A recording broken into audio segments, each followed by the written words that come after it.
Hey everybody, welcome back to my book chat channel. So it's been a little while since I've done a book review, as I took a little bit of a hiatus over the course of the summer. I mean, I did a few, but I can't say that I went too crazy with it, just because I was wanting to spend some more time with my family and just enjoy the great outdoors while the nice warm weather was here and present. And now that fall's around the corner and the weather is getting a little cooler out, I can spend a little bit more time reading. So we're going to jump into the next book review, as I have about 4 of them that will come out periodically here over the next few weeks, as well as a book haul for my next batch of Silver Shamrock Publishing book releases.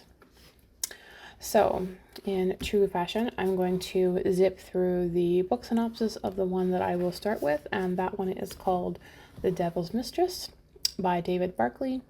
I hope I'm saying that correctly. And away we go. Darkness has come to the town of Blackfriar. The beloved millwright John Ashford has been poisoned.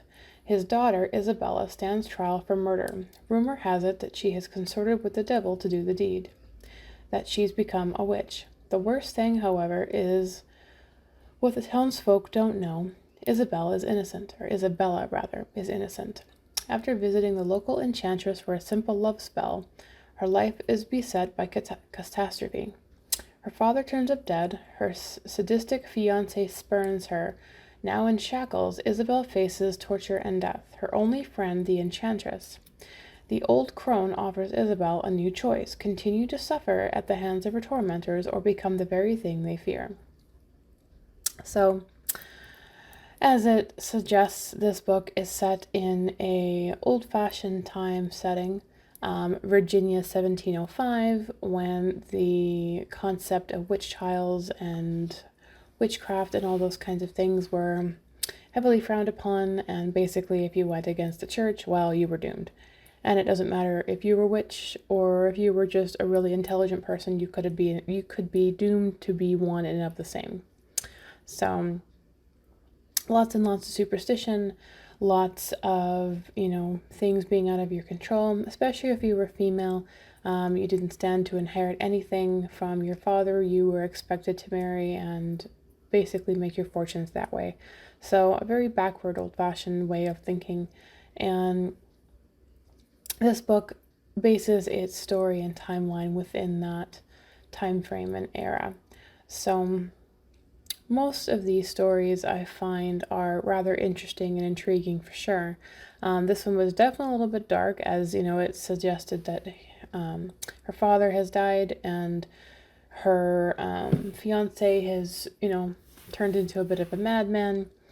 And so the story follows that she's desperate for help, and she turns to an enchantress for help, and things kind of spiral out of control. And I think one of the things that I take away from this book is, the grass isn't always greener on the other side, and people really like to think that it is. And it doesn't matter what the circumstances are, people always seem to think that if they can get to the other side, that, grass is greener, that this will get you happiness, this will make things better, this will be better in the long run. And really, if you stop and just look at your life for what it is, there's a lot of good in everything around you. You just have to be open to receiving and viewing what is actually there to be seen and, taken in. And I think all in all, every single one of the characters in this story really had a lesson to learn, and definitely played their role rather well. I think the book was well written, and it's actually one that, although I read this a few weeks ago, which is something that's turning into part of my review stage. When I review a book now, and I can dive more into this later, I will not give my opinion right away anymore. Initially I would read it and I would quickly get my thoughts down and then move on from it.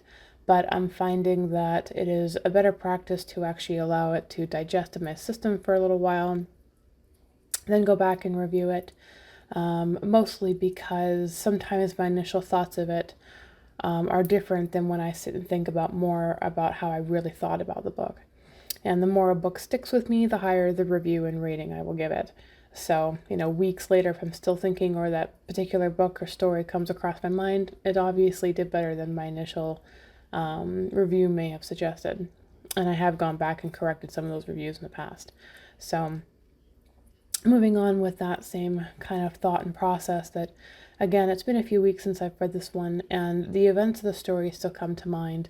That I think, as I said, everyone definitely had something to learn in this story, and I definitely think that different paths could have been chosen and different things could have gone maybe a little bit better in our main character's life, but because she chose to try and find the easy way out rather than look at her life for what it was and be grateful, she opted to, dabble in things that she didn't understand, and thus had to suffer the consequences that ended up being in complete and utter bloodshed, quite literally. So I mean, in a nutshell, that's kind of, I guess, the overall sum up of the story. I felt that the story was fairly well written. There wasn't a need for an overwhelming description for bloodshed and gore. I felt that the story was written well enough that while there was some of that in there, it wasn't overdone. And I didn't find myself, pulling away from the story because of that. Which, truthfully, if you're really well into the written word and you can write and be descriptive, then you don't necessarily need all the blood and gore that goes with it. I think that a proper description can be much better than the visual substances of being stabbed to death. But that is also just my opinion. And again, based on my channel and my reviews in the past, I based everything on my opinion and my opinion alone. And you don't have to agree or disagree. It's just what I think. And you wouldn't be here listening if you weren't curious about my thoughts on it. So that is kind of how I roll. And things might get just a little bit more blunt as I go on further into my thoughts and opinions when it comes to stories. So that is that. So I thank you all so much for tuning in. And I will be back again soon with another book review. And again, this was The Devil's Mistress by David Barclay. And if you're interested in picking this one up, I would definitely encourage you to do so. And then, of course, let me know what you think. I really enjoyed the artwork of the book there. The cover is pretty fantastic. I really enjoy the colors and everything that's just depicted there. As you can see, based on my copy here, there's a lot of greens and some very interesting hues going on in there. And I really like the picture of the girl on the cover as well, with, the bird kind of lingering there. Definitely gives a very interesting, or adds an interesting lure to encouraging and enticing you to read the story itself. So, again, wrapping this up, I thank you all so much for tuning in, and I will be back soon with another book review. I hope you have a fantastic day. Happy reading.